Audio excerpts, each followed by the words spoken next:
So a friend of mine shared this daylight computer concept, which is floating around on the internet now, coming out of their new wave of crowdfunding. The idea of a distraction-free computer, to me, sounds very, very appealing. I mean, that is technically something you can set up with the right know-how, but often it's a fight just to get your computer to work the way you want it to. Windows, have you ever used the notification center? You can tweak that, you can tell stuff to shut up, and iPad and Android is just a minefield. You go into that operating system trying to do one thing, and then before you know it, you're on TikTok and you've wasted 3 hours. So yeah, I get the philosophy of building an OS from the ground up to be a focus productivity device. I think there's appeal there and potential. It could be bad news though, because Google or Apple could just refine their efforts. I mean, Microsoft could do the same too, but I'm not holding out for any major productivity advancements anytime soon from Microsoft. The concept's great, but taking a look at this website here, there are a few deal breakers for me, honestly. First off, it's a tablet. I don't like the fact that to use this computer you need like 2 or 3 items. I mean, it would make sense if they were leaning heavily on touch, but they're really pushing the use of a stylus and a keyboard. So it's not entirely clear like what you would really zone in on with this device. In the promo videos, in the interviews, they just show off the display technology more than anything. There's a lot of scrolling and zooming, but not a lot of people getting things done. I want to see the practical application of this computer. I want to see what Todoist looks like on this. I want to see what Notion looks like on this.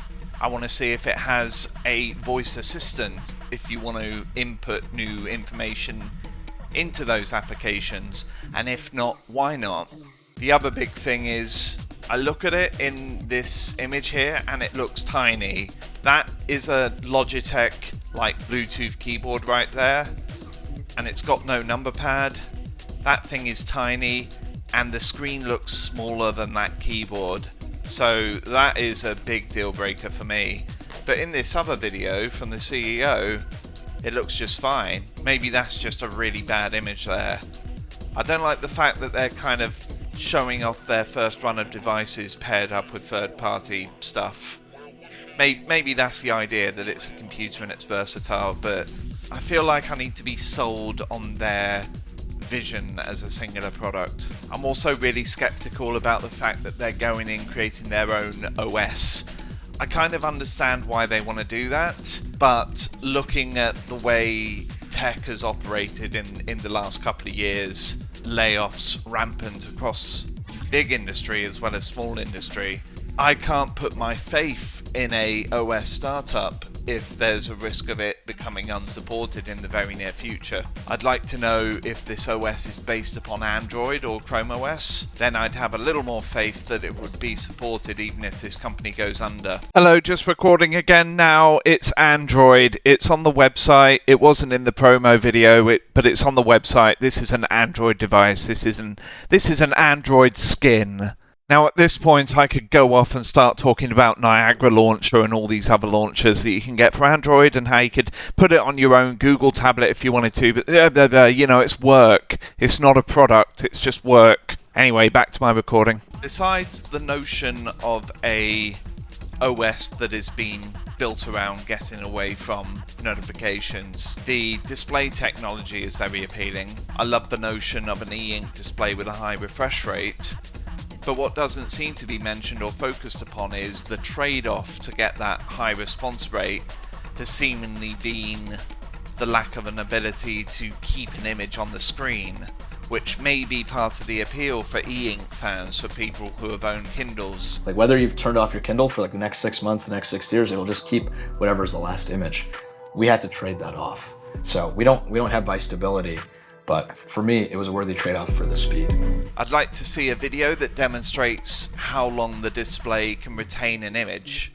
Is it just runtime? Is the screen just on and it displays an image, or does it only update the image when it's active? I need more verification there, because that's not entirely clear from the promotional material.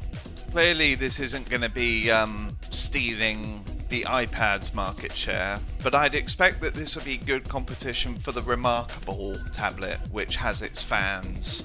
That's also an e-ink tablet which is built around a minimalist interface to allow you to focus on productive tasks, but it lacks that high refresh rate screen. But then again, if you're just making notes and doing documents, then how valuable is that 60 FPS screen? I guess time will tell as soon as we get some hands-on videos. That's where I'm at the moment. I want to see more videos about this thing rather than, like, you know, go out and back the Kickstarter. I think it's a good vision, but it's a vision that's shared by Remarkable. And also the Light Phone. That's another device I'm interested in that's taking almost the exact same approach with their device. The Light Phone annoys me though, because they've got the design right. It's pretty appealing. They could go even more minimal, but it's far too small. I want to see a Light Phone where that interface just fills the entire front of a screen, like a little mini iPhone.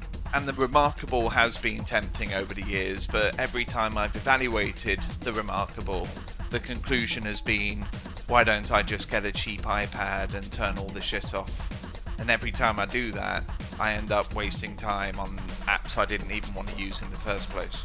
I'm not the biggest fan of the Kickstarter video that they've come out with, because they kind of zone in on the old like PC versus Mac approach, and they're not really boasting about what makes the Daylight computer so different compared to other devices. I mean, different from an iPad, but I've seen that from other startups. I do prefer this interview with the CEO.